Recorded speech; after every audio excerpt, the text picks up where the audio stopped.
is Ekta and I scored 700 marks in NEET UG 2024.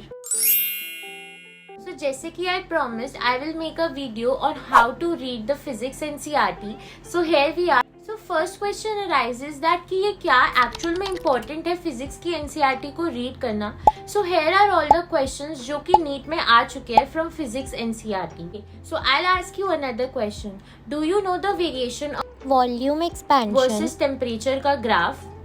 It is given right here in the NCERT and it can be a very probable question. So basically थोड़ी बहुत important तो है, but I would say कि ये आपकी first priority नहीं होनी चाहिए. Unless and until आपका theory और आपका numerical portion अपने notes और assignments तक बिल्कुल perfect नहीं है, तब तक you can skip it. But अगर आपके पास time है तो you should surely visit NCERT. अगर हम numerical portion की बात करें तो NCERT के पूरे numericals तो मैंने भी नहीं किए थे. मैंने बस चैप्टर्स के इंटेक्स्ट क्वेश्चंस को जरूर देखा था एंड आई मेड श्योर कि मेरे को उनको करने का मेथड आता है कि नहीं. उनकी कैलकुलेशंस बहुत ज्यादा लेंदी होती है बट आपको मेथड अच्छे से आना चाहिए. सो लेट्स गेट स्टार्टेड कि हमें थ्योरी कैसे कवर करनी है.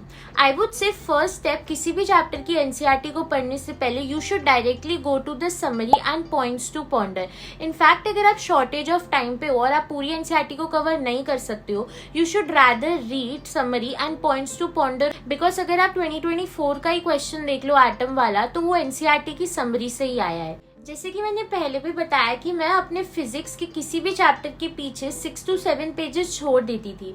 अब पॉइंट्स टू पॉन्डर या फिर समरी पढ़ते हुए कोई भी ऐसा पॉइंट है जहाँ से एक प्रोबेबल क्वेश्चन बन सकता है बट वो मेरे नोट्स के अंदर नहीं है या मेरी थ्योरी में कवर्ड नहीं है, मैं उनको उधर ही ऐड कर दूंगी. Next is to move to the main theory part of only certain specific chapters जो कि मैं आगे मेंशन कर दूंगी.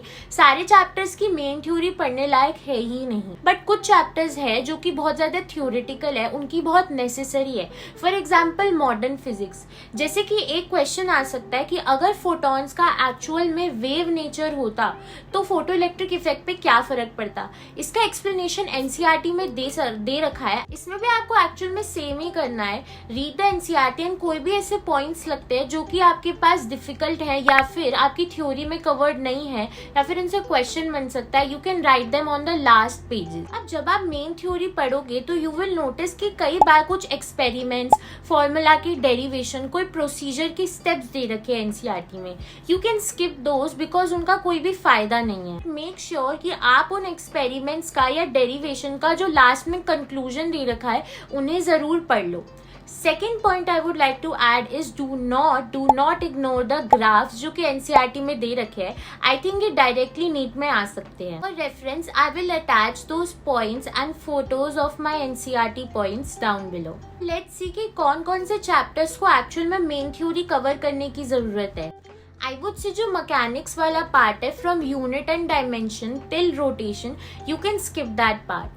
Second, solid, fluid and gravitation को आपको जरूर पढ़ना चाहिए एनसीईआरटी में क्योंकि इसमें कुछ ऐसे थ्योरेटिकल और फैक्ट बेस्ड चीजें हैं जो कि एनसीईआरटी में मेंशन्ड है. एंड इस थर्मल फिजिक्स, अगेन ये भी थोड़ा सा इंपॉर्टेंट है. इसमें भी कई ऐसी छोटी छोटी चीजें हैं जो कि नीट में पूछी जा सकती हैं. For example, volume expansion of liquid does not depend upon temperature but for ideal gases it is inversely proportional to temperature. You can skip SHM and waves. Next है इलेक्ट्रिसिटी यूनिट जो कि first, second और third chapter है class 12 का.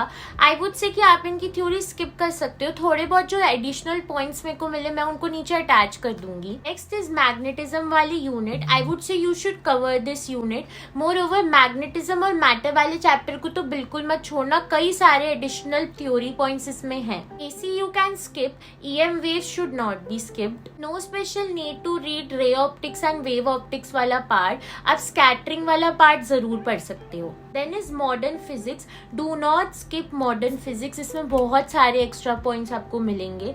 Then is semiconductor. Semiconductor भी important unit है, do not skip it. 2023 में and 2024 में इन्हीं दो चैप्टर के एनसीईआरटी से थ्योरी क्वेश्चन आया है. सो फॉर रेफरेंस जितने भी मेरे पास पॉइंट्स होंगे मैं नीचे उनके गूगल ड्राइव लिंक अटैच कर दूंगी. Thank you so much for watching this video. I hope जिससे आपको थोड़ी बहुत हेल्प मिली होगी.